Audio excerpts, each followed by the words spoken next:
Big Brother Roe. Big Brother Roe is in the building. Hold on, we gotta get an air horn on that one. Big Brother's in the building. What's going on? What's going on? It's good to see you. Good to see you. Good to see you. Yes, sir. So man, you know, I was watching you recently. So when we do this series, I do a series on Instagram every single day, 12:25 Eastern time. We come on, and we come on here to really talk about how you can use this time to really build your dream. Right. And you know, look, I'm not immune to the situation that's going on. I've had 2 family members actually pass away from the coronavirus. So it's hit home directly. But at the same time, I also understand that I'm alive, you're alive. Mm-hmm. We produce content. We create content. We create content to inform people, to inspire people, to educate people, and to motivate them. And I wanted to bring you on to our show because there are a lot of people that are content creators that haven't had the insight, the expertise, and the experience and skill set that you've had, right. As well as there are people that are watching that don't realize that they should be creating content because they have the tools necessary. So what I'm hoping is that through our topic today, we can educate people on how they can launch that podcast, launch that YouTube channel, start creating content around their expertise and building value from that. We'll obviously talk about Roland Martin Unfiltered. And really what I want to talk about to jump off this whole thing is your reaction, your response to what you saw with Teddy Riley and Babyface, and how Teddy Riley was trying to make it bigger than what it was. And then you went on your YouTube channel explaining the technical challenges and what really should have taken place. So let's start with that for a start. So we actually have to go back 2 weeks. When this was first announced, Teddy Riley spoke about the limitations of Instagram Live. Right. And he talked about how he did not want it be solely focused on that.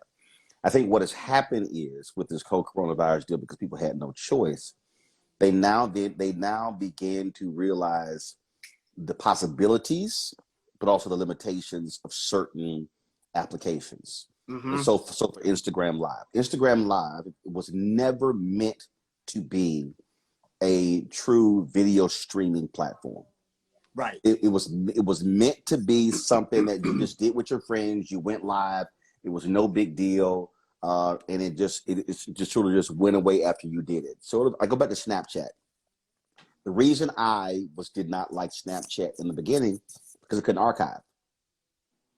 For me, I'm not interested in that. I remember Vine. People like, you're on Vine. I'm not doing a 7-second video. Yeah. And remember, Instagram had, and it was 6. It was It was 6 seconds. Instagram was initially 10 seconds, and I wouldn't do it. So one of the reasons why I have 1 million followers on Facebook and I have 474,000 on Instagram is because I purposely chose not to do stuff on Instagram. So that's just one. Yeah. 2, let me take you back more than a year. Let's clarify that. When it comes to video. When it comes to video. Yeah, you would do post pictures, you do all that stuff. But when it came to video or live video, Instagram was not meant to be a tool to be used in the way we're using it now. That's not what it was. Precisely. And so it evolved. And so when other apps increased their deal, Instagram increased their deal, Twitter increased their deal. And so all of a sudden they went from 6 seconds Vine, 10 seconds Instagram, 30 seconds, a minute, then 10 minutes, then IGTV 60 minutes. Right. And so this whole thing evolved. And so people have to understand the growth and how these apps change because the customer change. You might remember Instagram TV Live, they were vertical. Content providers like us bitched them on. Why? Because we shoot our stuff 16:9. Absolutely. And so we were using a third party to convert our videos, and people yelling at me, turn your phone. I'm like, no, because I want you to see my video this way. That's right. So people need to understand things happened and how you begin to see these things develop. Let me also, the last one before we go back to Teddy Riley, Nick Cannon, more than a year ago, Nick Cannon said, I'm not putting nothing I have on Instagram unless it's benefiting me. People were all upset. Why? Instagram is owned by Facebook. Instagram does not have an ad revenue sharing platform with content creators. So everybody who's listening to our voice right now, just so you understand right now, what Mario and I are doing, we are conversing to our followers right now, but this video is actually benefiting Instagram. Yeah. If you look at the hierarchy of all of these different platforms, Periscope Twitter does not have an ad revenue share platform for content creators. So when you're putting your video on Periscope, you're just helping them build and make money and increase their stock price. Facebook has one, but it's weak as hell. It's weak as hell. The best one is YouTube. YouTube is probably the best one when it comes to making revenue. So with all that in mind, Teddy Riley was like, wait a minute. I have this historic moment with Babyface. Why am I only going to think so small and just do it right here? I want to actually make it bigger and be able to share it because it is historic. Okay. What Teddy did was Teddy got half of the equation right. Yeah. So Teddy had the infrastructure in his house. Yeah, the video production was set up locally. He had the precisely. But what Teddy did not realize is that Face needed to connect to Teddy Riley. And then once he connected to Teddy Riley, and then that goes out. And then push that out. So he had half of it. So he was trying to do, he did his end. That's why his hype man is in the video bouncing and they all hype because locally everything sounded amazing to them. They thought that everything was being pushed out absolutely the way they were experiencing it in that moment. Because on his website, and this is the thing people need to understand, on his website, somebody say, I'll pay for a masterclass on this. Trust me, we're working on those things. On his website, yeah, we could tag that. That's a dope master class. It's sounding out. Let me tell you. And if you plug, matter of fact, had they plugged into his phone, it would have sounded fine. Here's the problem: Instagram does not allow for two-way communication when you plug in an external source. No, everybody has this problem. The DJs have the problem with the iRig mics. They're trying to plug in these line-ins and do all this stuff, and they keep wondering why it's not working. Well, no. You can they plugged in. The problem is they're trying to bring somebody into their live, and then because look, Dougie Fresh hit me up. I listened to Dougie Fresh's deal. I heard it. I was like, bad audio. Dougie, you need to do this here. Him and his DJ called me. Yeah, I had to walk it through saying, guys, because it happened 2 Sundays ago. I was jamming gospel music. I hit Fred Hammond. Fred Hammond jumped on. I brought Fred in. Right. And my sound actually, my sound was running in. Then when Fred was on, but when I hung up, total distortion. It was muffled because the system isn't built for two-way communication plugged in. Right. You have to have another way to be able to get into it to create that. And there's a way to do it, which I explained in a video. But see, here's a piece of people, Mario, we do this. We stress test things. Right. So what happens is, that's what my son came to me. He said, they didn't test this out. I said, Christopher, not everybody thinks with the checks and balances that you need. They tested it out, but they tested it out locally. Right. They did not test it out, connecting Babyface into it to be able to bring him into his board to then be able to push him out. And I said, that is the importance of testing. And also, you got to have a plan B. When the tests don't work, you still have to have a way to be, or when the plan doesn't work, you still have a way to be able to execute, even if it doesn't execute the way you wanted it to. So we open this show, you play, so here's a perfect example. You play music opening up, but you had to play it and you had to be able to have this with the speaker.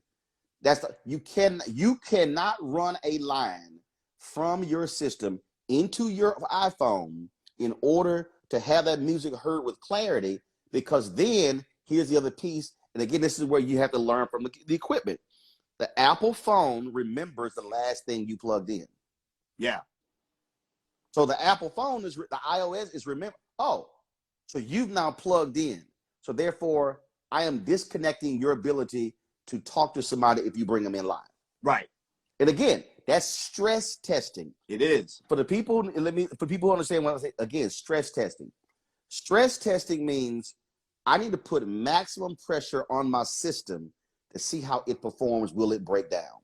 And let me hold you right there. That is called, in the tech world, we also call that failing fast. But you can apply this principle to anything that you're launching. You can apply it to a clothing line you're launching, a podcast you're building, that nonprofit you want to create, whatever it is. Have you decided to really stress test what are the potholes, the challenges, the things that will get in the way? Part of stress testing is getting advice, getting mentorship, doing the research, but then actually doing small beta, small pilot tests to be able to implement. For example, you know, when we were doing, I've been showing people the picture in a picture feature on Instagram like crazy because people don't know it exists. Like right now, I could drop in this video clip right now of my YouTube show and drop in my own little video clip. We can put that in there. I can pull that straight from my camera roll, pull that into it, right? And tell people, hey, y'all need to be checking out my YouTube channel. Go to YouTube, Never Settle Network. Go get all the information you need to go ahead and level up your life. Go to our YouTube channel. It's hot. So what we're doing, Roland, we're always pushing. Now here's the deal. So you can pull that video in. Here's the problem. You can't hear the audio of the video. Right. That's first. Right. So that's like pictures are good. Pictures are good. So a guy like me, I can't do an Instagram live and I go, I'm gonna tell y'all something. I had an unbelievable conversation today with Senator Kamala Harris. Here's what she had to say. Now, I can't do that. I can't do that with this native app. But if I'm able to, so what I did was I took my ATM Mini, routed my iPad through the Mini. Yep. I connected via Lula.tv, which sent the signal to my Instagram account. Then I was able to talk with the kind of an external camera, talk with the microphone, and then play my video. So again, what people have to understand is you have to sit down. First of all, y'all keep saying Teddy doesn't know social media. You're wrong. No, that's not true. That's not it. Y'all keep saying, why doesn't the producer know this? So let me explain to you. Yeah. Just because you are a music producer does not mean you understand television. Just because you are a television executive does not mean you understand technology. That's right. So just so y'all understand, the benefit that we have is, in my case, I've done radio, meaning I've hosted my own show. I've done television. I've done newspaper. I've done photography. I've done every element of our business. And so my knowledge base is different. Now, here's the deal. I don't do music. So I can't tell you how they mix a song or whatever. I can tell you how to record a radio interview. I can tell you how to take technology and different microphones and then take this app and wait, hold up. So you mean tell me I can sit here and download Twisted Wave and I can record on my deal and I can actually send you that audio file via FTP or Dropbox or email or text. Oh, cool. Now, I can now be over here, you over here. I don't have to physically come record something. That's all three level of knowledge. Yeah. So again, Teddy had half of it. What he did not do was, okay, if we do all of this here, they didn't ask a basic question. How am I going to be able to hear face and face be able to hear me with the deal? And that's just it. And so, everybody, and look, I was in it real time. I was frustrated. I was like, what the hell are y'all doing? All you got to do is do this here. All you got to do is do this here. And so, and the people like, you were sitting here dogging them. No, I was a fan in the moment. but then the next day, when I began to think about it, then I factored in what Teddy was trying to do. That's when I then said, wait a minute. We have to look at this thing differently. Did Teddy do us a favor? Okay. So let me deal with okay. Let me just put a pin in that. Let me deal with A Fergie 911 because I've heard this bullshit too many times, Mario. So let me break this thing down. Oh my God, it's not that serious. Everyone needs to shut up. We have more important things to discuss. Coronavirus. Okay. And before you answer, hold that thought, because what I want people to do is use the question mark box. Let's use the tools that are official. So use the question mark box for your questions. If you have a comment, that's fine, put it in. But if you want us to answer any specific questions, put it in the question box, because that way, I don't even want to get into it, but you get the answer. It shows up professional. Right. It gets locked in. It sends another signal to Instagram that we're doing Q&As, which helps with the algorithm. But I want you to address, because I think she's misunderstanding the purpose of this whole discussion. And in fact, she's totally missing the point, and I think she's doing what too many Black people do. But first, I can't do it on my end. So Mario, you need to pin your Cash App and my Cash App, because y'all talk about the masterclass. We don't have to actually put on a masterclass. Y'all can actually pay right now for what we're doing. So Mario, I can't do it on mine. Do it on yours. Okay. Yeah. What's your Cash App? Mine is $RM Unfiltered. All right, got it. Okay. So let me address her statement and why she's wrong. First of all, y'all, we could use that for anything. Every time there's no issue. Hey, Chris, come here. There's no issue that comes up where we can't use that. Okay, where we can't use that. Oh, there are more important issues. Okay, that's first. Okay, so that's also nonsensical, because if you really listen to this conversation, A Fergie 911, what you will realize is this is serious, because what Mario and I are pointing to is the fundamental problem that too many African Americans have. And that is, we are nothing more than consumers. We are end users.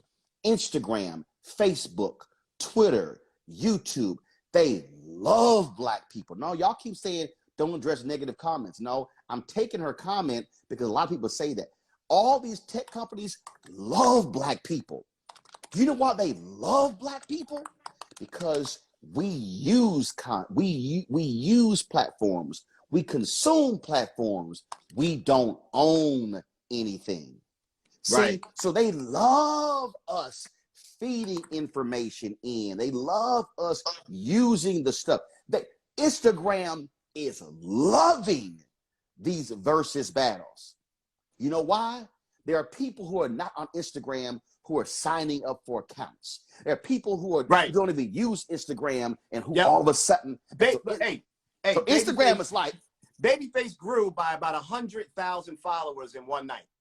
About 100,000 to 200,000 followers in the Babyface they are allowing the IG Live to go longer than the hour limit. When this hour shows up on here, it's going to want to get cut off. But not when you have 200,000 people watching and let it ride. Why do you think D Nice was able to DJ for as long as he was and let it ride? Because on the back end, they're letting it ride. In fact, when Diddy did his dance-a-thon, he hit the CEO of Instagram and said, "Don't y'all be cutting me off." That's why on that day, I live streamed my gospel jam for 3 hours, never got cut off. Yeah, because they changed their algorithm only for that day. So let me break this thing down for y'all. Again, they love us as users. We're the end user. So here we are. We're sitting here, man, fighting for all this sort of stuff to do what? Just to use it. I'm talking about how. So let me go back to platform. Here's what I said. If imagine Teddy Riley, Babyface, said, "Oh, wait a minute, hold up. If y'all gonna see this on Instagram and you're commenting, you could literally do the exact same thing on our websites."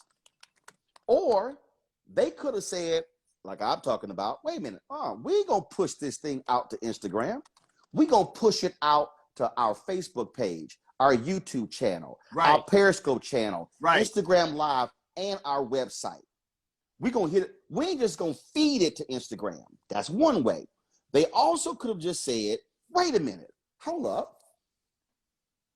What if we do this thing, Face? Why are we, all this promotion, why are we sending everybody over here to Instagram Live when we could send them to our respective websites? Y'all, if people like, well, but the people are already there. I understand that because I do my Roland Martin Unfiltered that way. But the point I'm making is you have the ability to shift. Y'all to hear me. Influencers have the ability to shift people here. We're seeing that with these battles. Yep. They're shifting them. So if you're not on Instagram, you hear about it. I want to see this shift. Okay, you on Facebook, shift. You on Twitter, you want to see this battle? Gotta come here. Oh, right. I'd rather be on YouTube. Gotta come here. So A Fergie 911, what I need you to get you to understand is this conversation, Teddy was trying to tell us this thing. 2 weeks ago, he said this. The problem is too many of us, we want it easy. We want it simple. We want this. This is what I got back with my video, Mario. Yeah. Well, Roland, the intent wasn't for it to be free. What I described can still be free. Well, the intent of the whole deal is to be for. First of all, he won't try to charge us. I didn't say they need to charge. See, people need to understand something. Again, Black people specifically who are listening right now, when you hear the word monetization, you have to stop thinking money.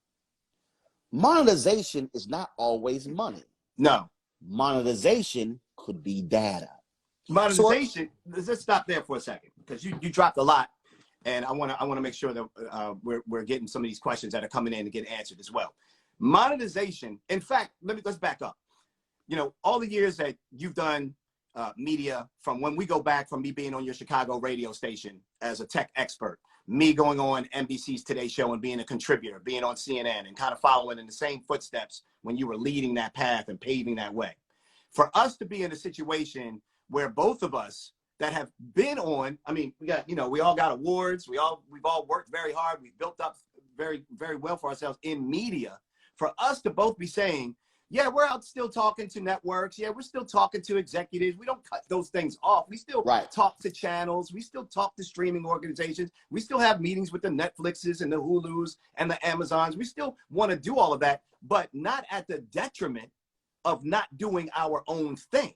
So simultaneously, actually, you and I, what we're talking about is having conversations with those people where we are not getting a check as a salary.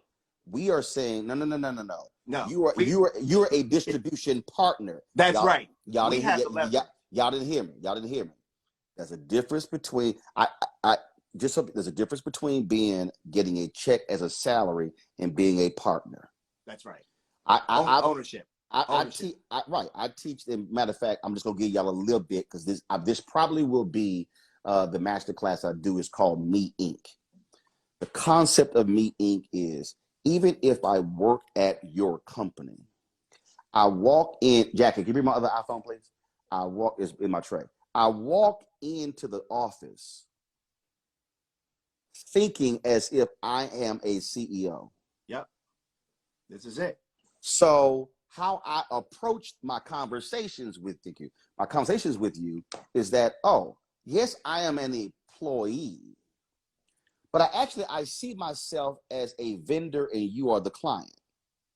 It's the exact same thing when you're on your own business. When you're on your own business, it's the same thing. It's the same thing. It's all mindset. It's all mindset. Dude, look, so many people are doing independent work. So many people are freelancing. You have a lot of people that are consultants. You're going to have more people, because of the fallout from what's going on here, wanting to be able to cash in on their own skill and expertise, develop their own thing. And they're going to be independent contractors. They're going to be building their LLCs, their sole proprietorship. What you need to understand, though, is if you are a contractor, or if you are that individual, and if you are working in that gig economy, you can't see yourself as a contractor. You have to see yourself as a business. Right. You are the business. When Right. you do that mentally, right. it shifts how you have your discussions, right. the leverage you bring to the table, how you think about your monetization, how you think about taking care of yourself, and how you're look, you don't have to have a dream of building a company with 125 people. That's not what we're saying. What we're saying is you do need to have the mindset of ownership, not of employeeship, Precisely. even if you're on your own mission, because it changes how you actually do business, and it changes your opportunities. And to me, I think it gives you more well-being to yourself and your personal growth. So let me give you all an example.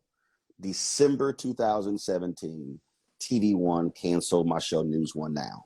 My contract with TV One was up in August of 2018. We were already doing interviews, getting ready for MLK 50, the 50th commemoration of the assassination of Dr. King. I'm sending emails in December going, okay, what are we going to do? Nobody's responding. I'm sending emails in January. What are we going to do? Nobody's responding. I'm sending emails in February. What are we going to do? This thing is April 4th. What are we going to do? So finally I said, you know what? Forget that. I can't waste my time. I made a decision where I took my own money, hired my own photographer, bought my own gear, and I said, I'm going to go out and do these interviews with people who work with Dr. King. So I flew out. I flew out on my own dime with my photographer. I flew out to San Francisco and went to Stanford and interviewed Clarence Jones and interviewed Claiborne Carson. I flew out to, I had a speech in Buffalo. Well, Ithaca, New York is a couple of hours, an hour or two away from Buffalo. So I on a piggyback on the speech in Buffalo and went to Ithaca to interview Dorothy Cotton. And I went to Memphis to interview Bill Lucy, some others. I went to this whole deal. So here's what happens. MLK, I probably spent $30,000. But I need y'all to understand what I'm talking about here. I did all these interviews. When TV One, we sat down and they finally were like, okay, fine, we're going to do something. MLK 50, we'll stream something. This is what I said. Well, I've done 10 or 12 interviews. So when we do this live stream, we have to co-own the content. I don't think y'all just heard what I just said. Yep. I worked for TV One. I had a contract with TV One. I said, but if we do this, I've already put in a whole lot. We have to co-own the content. The interview I did with Dorothy Cotton was the last sit-down interview she did. We did it in February. She died in May. But y'all thinking, okay, Roland, that was 2018. What's the date? 2 weeks ago, on April 3rd, I went, dang, tomorrow's the 52nd anniversary of the assassination of Dr. King. Yeah. I went, wait a minute. I'm going to put together a special called Remembering April 4th, 1968. So guess what I did? I went to my hard drive. I took all of the interviews. I had asked all of these people about April 4th. Yep. I then put together, I had Bernice King, MLK III, Dr. James Lawson, Sonoma Clayton, Dorothy Cotton, Clarence Jones. When I did the red carpet at the American Black Film Festival, I interviewed Billy D. Williams, Angela Bassett, Ernie Hudson, and I'm missing two others about April 4th. Right. I put together a nearly 2-hour show of reflections of that day. And we called it Remembering April 4th, 1968. And then we live streamed it. First, had I not made the decision to use my own money to shoot those interviews, I would not have the content. No. Had I not said, no, we're going to co-own this, I would not have the content. You wouldn't have the license, the rights. Had I not bought the 4 MyCloud servers, it's 70 terabytes worth of servers. I was about to say the data. Data. See, all of that. And see, in fact, one of our drives crashed and I lost a couple of the camera angles in the interviews, which is why I keep telling my team, the moment we finish shooting anything, we immediately back it up. Yep. So now Y'all, I'm sitting on 15 interviews. Right. I now can take that thing. I can run different stuff for MLK birthday, for his anniversary, for Black History Month. I can create my own documentary. So, but the point, and see, let me go back to the monetization thing. When I say monetization, y'all, what I mean by that is monetization does not just mean you put money in my hand. Let me go back to data. When I talk about again what Teddy was trying to do, so Teddy, you just said Babyface increased his Instagram following by 200,000. Yeah. But Babyface does not have the direct information to those new 200,000. No, so not at all. So Teddy says, fine, let's stream it on my website. If they had driven all these people to the website, they could have said, in order for you to listen to me, people, free. In order for you to watch this for free, you're going to need to register. Guess what? Your ass do it for Instagram. You do it for Facebook. You do it for Twitter. You literally right now register for every single one of these websites. So why can't we do that to have, now we have the data. Now we have your name and address and what your income level. Are you male or female? We have all of those different beats. Could literally say, we've launched this website and y'all follow me. You can stream this thing on YouTube. You can take the art, you can take the coding, drop it on your webpage, and it's still there. But you're driving them here. That's why I need us to understand. Because now, Mario, somebody's watching us right now, and they're saying, "Well, Roland, you stream your show on the platforms." Yes. Do you know why? Because when I launched Roland Martin Unfiltered, this is what I said. I said, wait a minute. I would have to expend an inordinate amount of time, energy, and money trying to get my existing followers to come here. I don't have 20 million followers. I've got 2.5 million, but I said, I'm going to stream where they are right now. Right. They're going to watch the show. They're going to sit here and they're going to watch it. Guess what then happens? After, and this exactly was the plan, after a certain period of time, I'm going to have it over here. But I'm going to stream it over here for y'all for about 5 minutes. Yeah. And then something's going to come up on the screen. If you would like to watch the rest of this free, gotta go here. We just, you got to come over here. Yep. See, somebody just called me, so I canceled it. It's all right. See, we did the same thing, bro. So my whole deal was, I'm going to build it here. Secondly, while I'm building it, YouTube, Periscope, and Facebook are paying the broadband cost associated with watching my show. We're passing it through. So now I don't have that on my balance sheet. So I'm able to methodically build it, build my revenue. So when I get to the point where, now we can now afford, now we shift. See, that's what Nick Cannon was trying to say.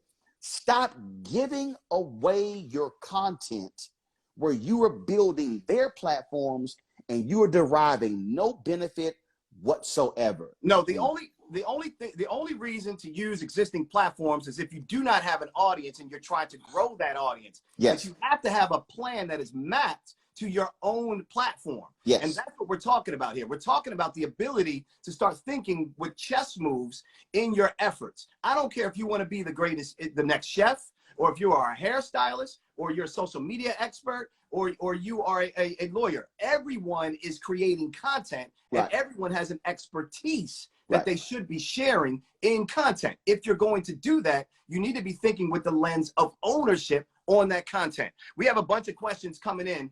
And I know a lot of people know Roland, but let me just go ahead and restate what you're listening to and what you guys are a part of real quick here, just to give everybody a little pause. You are listening to the Never Settle Live Build Your Dream series.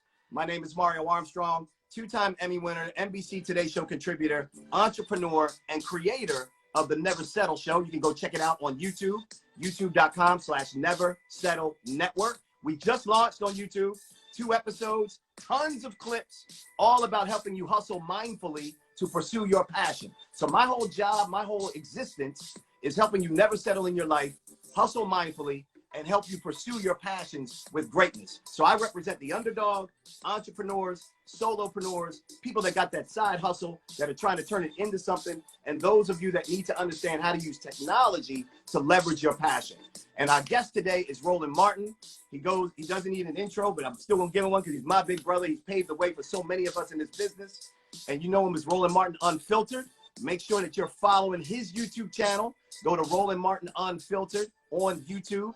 He also does his thing on every Sunday. He keeps it real with us all the time. And he's got his Cash App pinned right here at the bottom with this mini masterclass that we're giving to y'all right now. I want to go to these questions, Roland. We got a lot of questions to try to get to. So what we're going to try to do, we're going to try to, that's the horn for the questions. All right, boom. We're going to do this quick. Official author Angie, what planted the seeds of ownership in you both? I'll go first, then you go. What planted the seeds of ownership within me was, number one, watching my father create ownership for himself, but also B, understanding that you are only as good as your last job. And that's not to knock anybody that's in professional careers. That's a choice you choose to make. I decided that as I was working in my professional career, I wanted to start to build something that I could own and I could develop. So really what planted the seeds was having great books, great mentorship, a loving household that supported my curiosity. Curiosity is it. If you have curiosity and you aren't curious about trying to do something, then you don't try to experiment. You don't try to go after it. So I think all of those things, and I think the power of prayer, faith, meditation, and principles that help me be stronger mentally have given me the resiliency. Look, I'm in business with my wife. Roland, we in business, you may not even know this. My wife and I are in business. I had to convince her to leave her job to come and really run this company because I knew I could be the face, the marketing, the tech, and the vision, but I needed someone who knew how to run a business, who knew legal, who knew how to come up with the economics and like we had to work together. Then we went broke, and we went broke together. The relationship we almost got separated and divorced.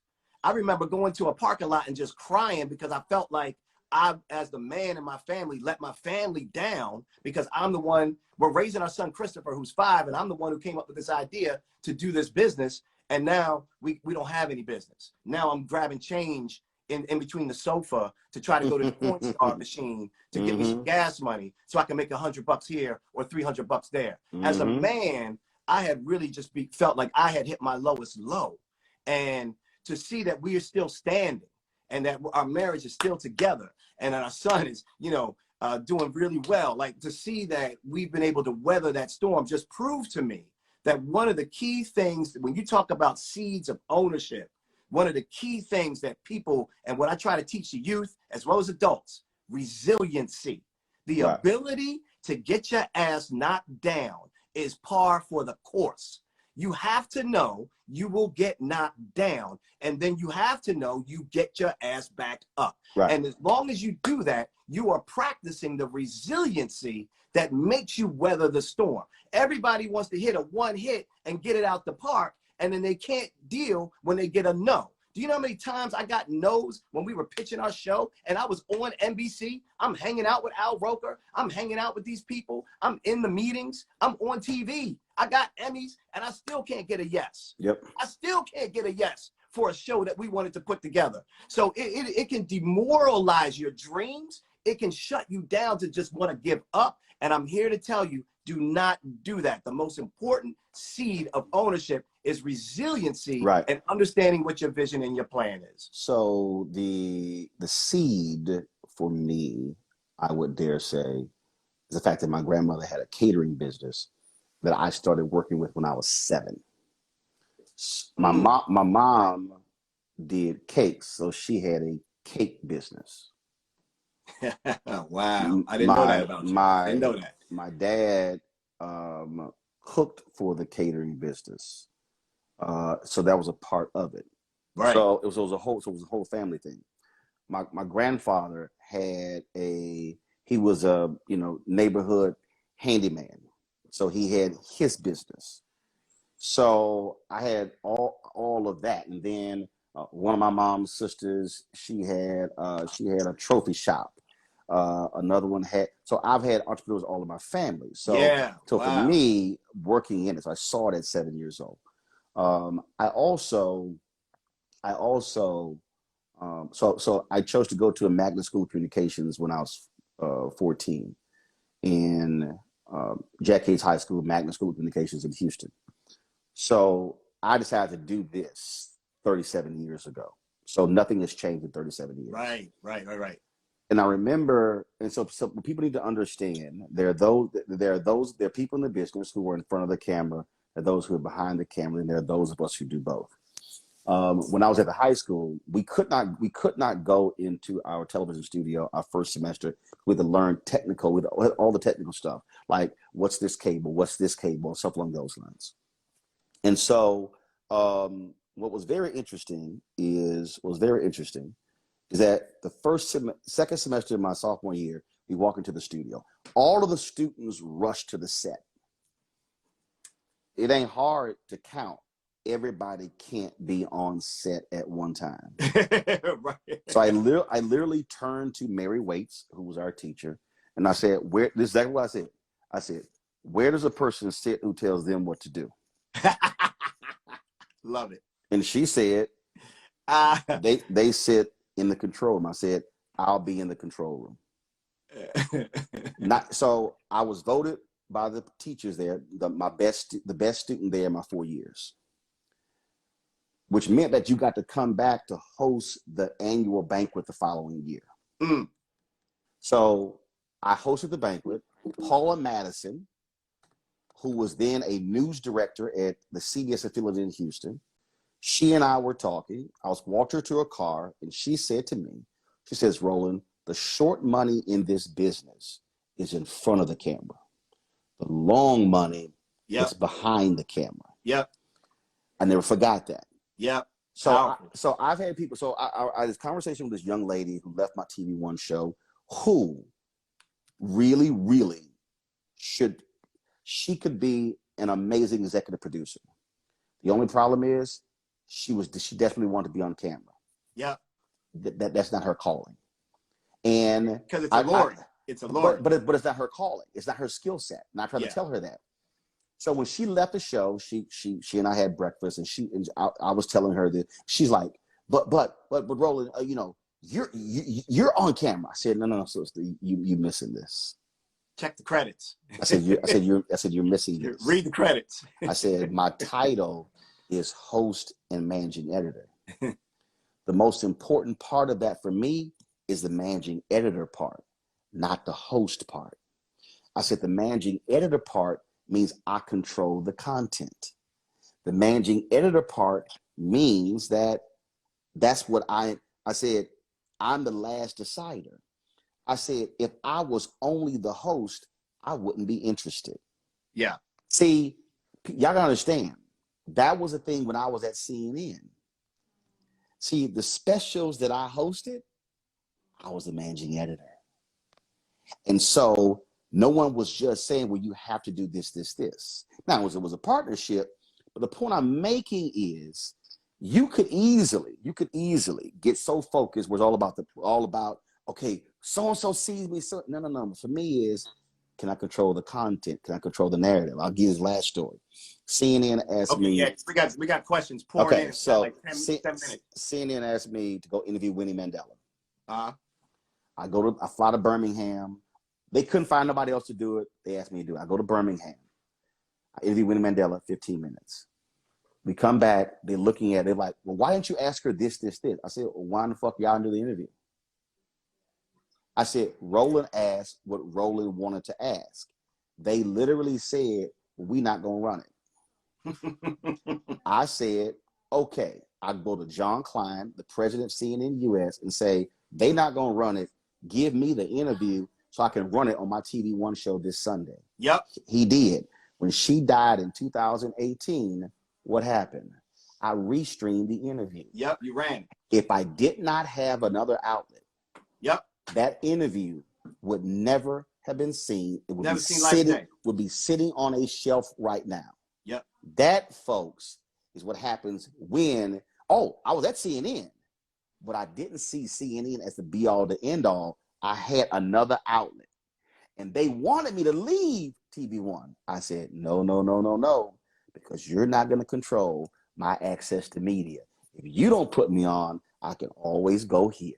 That's right. That's the same. Yeah, hey, look, man, I hope everybody is really digesting what you're hearing, because what you're hearing is really strategic thought, chess moves, understanding of thinking of yourself as a business. Look, our episode tomorrow, this wasn't even planned, and you can tell how the universe works for good reason, because this wasn't planned. Tomorrow on our YouTube channel, the episode that is launching, because it's already set up as a premiere. People can go to YouTube right now, go to Never Settle Network, and click the little premiere button, which means you'll get a notification. You're RSVPing for the live chat. So you can watch the YouTube show with us live and chat with me and everybody else that's watching the show live. Just go to Never Settle Network on YouTube and subscribe. But the show tomorrow is just about that, how you are the business, how the mindset of what you've just taught us and what you just told us about being able to think as an owner, as a partner,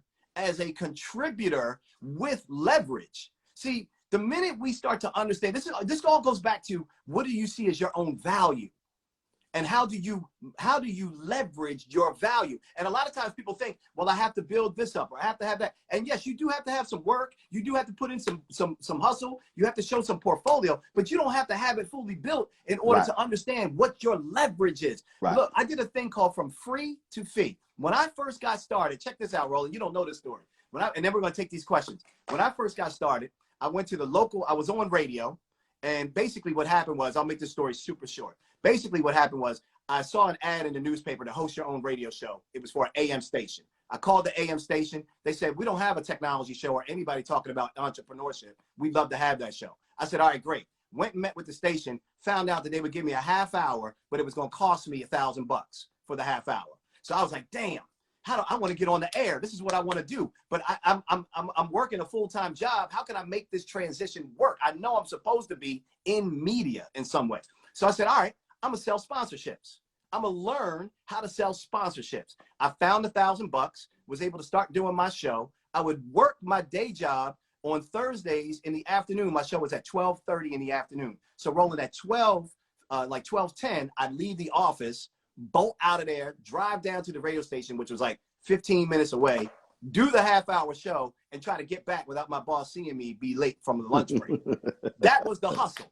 Then from that point, it was an AM station with only 10,000 watts. So then the question becomes, how do you get it to FM? How do you get it to a bigger station? How do you get it to national? How do you get it? So from that, I said, I went to an FM station in Baltimore, which is where my hometown is, where I'm from, and I went and I did a deal with WEAA, and HBCU's public radio station. I said, I got this show. I want to bring it to you. I'm not charging you. I don't want to charge for it. I just want to give the message and the information to the people. Oh, let us hear it. Okay, I got on. Weak time slot, but then I was able to get bumped up. Right. Then I went to the TV station. I said ABC2. The general manager was Drew Barry, awesome brother. And, and I said, know him well. Know him well. You know him well, right? So I said, Drew, I said, look, man, I'm doing this radio show on public radio. I love to be able to do this show or a segment of this on your local news. And sir, I would do it for free, sir. I wanted to get on TV, Roland. I needed to understand how to learn live television. Right. In that, because the bigger dream was, I want to be on TV. I also want to be behind the scenes on TV. Right. I want to understand how to sell media and sponsorships. So all these things I'm doing as I'm trying to learn. I got the day job on the side as I'm hustling, but this is the path and the process when you start thinking about longer term strategy and how you're going to develop your life around chess, not checkers. Like, people need to design a life that prioritizes their passion. And too many people, I feel, have given up on their passion because they haven't figured out strategically how to monetize it. And that's what we're talking about here. Let's grab these questions, bro. Sure. We got a couple good ones coming in here, man. And we only got a few minutes left before Instagram kicks this discussion out. Let's see. JD said, oh, good conversation, gentlemen. Thank you, JD. Appreciate that, brother. Okay, Cy writes 2020. Before trying to court sponsors, should you have a following, a business, product, a website? Roland, your thoughts? Well, yeah, because first of all, what you just described is you have nothing. I mean, right. I mean, you have and even here's the deal. Even if you have a name and a following, you still have to have proof of concept. Look, that's key. A lot of people knew me. I know every major Black advertising agency in the country. I know the CEOs personally. Yet when I launched my digital show, they knew me, they knew my name, they knew the quality of my work, they knew all the awards I won, but I had to show them proof of concept. So I knew in the first year we were not going to get a lot of major advertisers. After we did 100.7 million views, 345 million minutes watched, grew the YouTube channel by 250,000 subscribers after the first year, folks were like, oh shit, that's called proof of concept. And so even if you have a name, y'all just heard Mario say, yo, I'm on the Today Show, I won awards, but I'm still getting those. So you still are going to deal with that, but you have to have something to actually sell. And so what you're describing, if you don't have any of that, you have nothing to sell. Simple as that. Yeah, it's beautiful. There's nothing really to add on that. Prove your potential, develop a prototype, get some. Look, people would come to me and say, well, where's your reel? How can we see if you can actually host the show that you're thinking of building? Right. So you have to think about what are the objections that you're going to get in advance. What is a sponsor going to ask you? Well, okay, you don't have to have the whole thing planned out, but you do need to understand what the operation is, what your SWOT analysis is. Like, what are your strengths? What are your weaknesses? Where are those opportunities? What are you planning? Because a lot of sponsors will buy just you. Not always buy what you're selling. They will buy you, but not if you is not very clear in terms of where you're trying to go. Absolutely. All right, let's grab some more, man. Okay, this one's direct to you. Voice under 16. Ro, can I be on your team? Best thing to do is shoot me an email with resumes. I can take a look at what skill set is. Fox Girl says, can you pin your Never Said a website? It's very easy. We're pinning the Cash App because Roland and I really feel, Roland said, hey, we should pin that up because, this is like a masterclass for people, quite honestly. And so the website, though, for me is neversettle.tv. Neversettle.tv. And if y'all really want to do anything too, make sure that you hit in the top corner here, just tap our names and make sure that you're following Roland if you aren't already, and make sure that you're following me if you aren't already, because we both go live every day dropping nothing but science and information like this all the time. Let's see. Okay, Roland, this one's for you. Doc Reed, can you build that platform? You have the answers. They want to know. No, we are. You are building that platform. So what we're doing is we filed for the trademark. We already have a logo, all those different things like that. It's going to be a digital network. So we're actually doing that. The plan was to launch it the second quarter of this year. Coronavirus obviously threw that off, but exactly what we're doing. So when I launched Roland Martin Unfiltered was always designed to be one show of many. It was never designed to be the show, but you still had to create something that gets you to that point, and that's what we did. So stay tuned for it. Thank you, Bloomfield, Cheryl, for just following Mario. Appreciate that. Thank you. All right, here we go. Kiana asks Mompreneur, what approach would you tell someone to take trying to connect with great individuals like yourself? Oh, this is huge. Let me jump in on this real quick, and then I'm gonna let you fire off. Because I've been telling people right now, this time in quarantine is the absolute best time in your life to be able to try to connect with people that you've always wanted to connect with, but never had the opportunity because everybody is home. So here's how you connect to them. I just did this myself, and I'm going to be shooting a video showing you how I am cold calling 100 names. Not all of them are cold. Maybe 75 of them are cold. But I put together an Excel spreadsheet with 100 names of people that I am actually going to connect with that I normally can't get a chance to connect with. So I'm going to be showing you how to actually do it. But the short answer is, I think 3 steps. Number 1, identifying the list of people you want to get to and why. Number 2, what's the value that you can bring to them, because you already know what you will get out of that situation. And I've always said this. It's fine to have a personal agenda. Everybody has a personal agenda. but you have to make your personal agenda bigger than you. When you make your personal agenda bigger than you, you find yourself into better opportunities because it is big. The old African proverb says it best. I say this all the time because it reigns true. You can go fast alone, but you can go farther together. So number 2, make sure you understand the value. What are you offering? Why do you want to connect? Why? And then the third thing, be super specific on what you're asking busy people to do. Do you want a 10-minute phone call on a very specific topic? Do you want someone to take a look at your YouTube channel to give you some advice and reviews? Do you want someone to be able to help you with a post that you want to promote? Very specific on what the ask is. And in fact, in this show tomorrow, I have a formula that we call the 3 asks. I never ask people anything anymore for 1. I only ask in 3s. And that's the low-level ask, medium ask, and then the dream ask, because I'm increasing my chances to get a yes on one of those things. So that's just a short. We can't go into it in deep. What approach would you say, Roland? Say it all. No need to add to it. Perfect. All right. Love it when a plan comes together. All right. Natural, ask a question for you. Is co-owning your content, Roland, like owning your masters in music? Yeah, that's exactly what it is. Because you can control it, and now you can decide what you do with it, what other doers you want to partner. And remember, archival material is now gold because of the internet. I mean, look what happened. People were throwing out old photos and negatives years ago. The internet comes along, and guess what? Corbis comes along. They start buying all that sort of stuff up. Yo, it's real. It's gold. It's gold. Okay, Ray asked, are there any Black stream services? Black-owned streaming services? Yes, Quayle TV. KWELI.TV. Yeah, I had them on. They had them on News One Now when they launched, and so they are a good example. Okay, Goddess Food Jacks. Now this is a 14-year-old baker who is killing the game, Roland. I'll need you to have her on your radar because she is a beautiful soul, a great kid that is business savvy. She's a baker, and she's asking for what your social media handle is. Roland S. Martin. Yeah, just go right up there in top corner. Roland S. Martin on Instagram, Roland S. Martin on Twitter, Roland Martin on YouTube, and then my Facebook fan page. So there you go. There you go. Hey man, look, so here's the deal. Instagram is counting us down. I got 1 minute and 30 seconds to close up. What do you want to wrap with saying? Real simple, folks.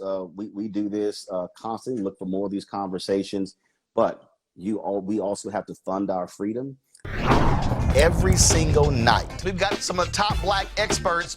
You're not going to see them on cable news or broadcast news because you swear Black people aren't experts when it comes to this health crisis.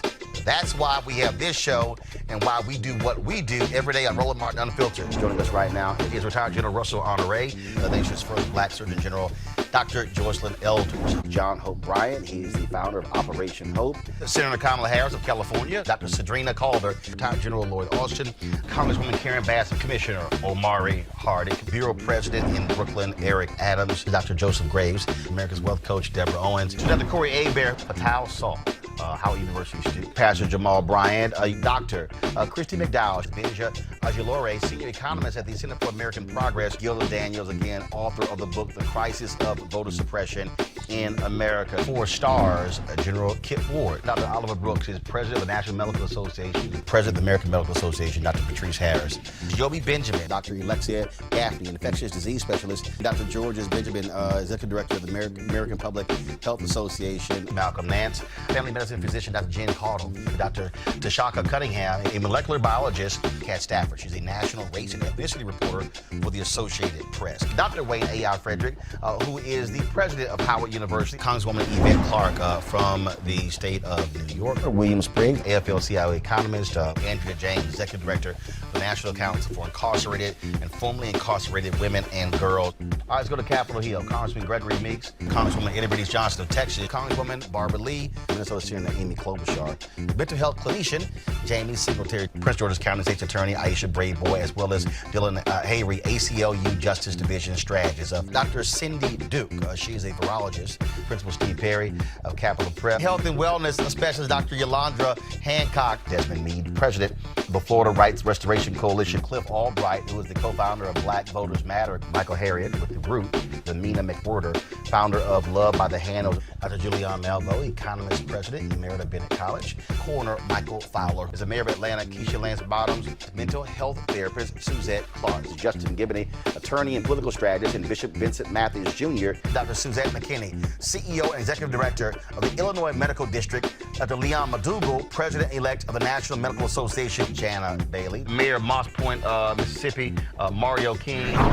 We're going to keep driving this thing to make sure our people are fully aware, safe, protected from coronavirus. You getting the top medical experts, top business experts, top political experts, top religious experts, because that's why we do what we do.